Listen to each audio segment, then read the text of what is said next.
నిమజ్జనం గణేష్ కథ.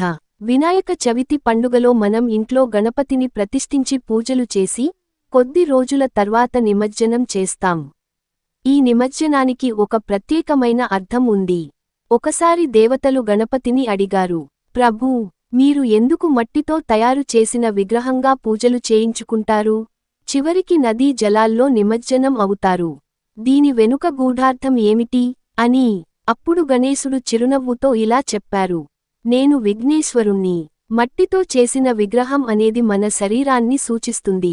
మనం ఈ భూమిపై కొంతకాలం మాత్రమే ఉంటాం. చివరికి ప్రకృతిలో కలిసిపోతాం. అలాగే మట్టి విగ్రహం కూడా పూజలు ముగిసిన తర్వాత నీటిలో కలిసిపోతుంది.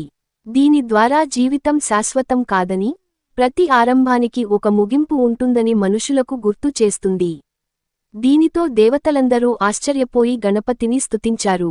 అప్పటినుంచి వినాయక చవితి తర్వాత గణపతి నిమజ్జనం అనే ఆచారం కొనసాగుతోంది. గణపతి బప్పా మోరయ్య. దయచేసి మా ఛానల్ను సబ్స్క్రైబ్ చేయండి. గణపతి ఆశీస్సులు నా సబ్స్క్రైబర్స్ అందరికీ ఎప్పుడూ ఉండాలని మనస్ఫూర్తిగా కోరుకుంటున్నాను.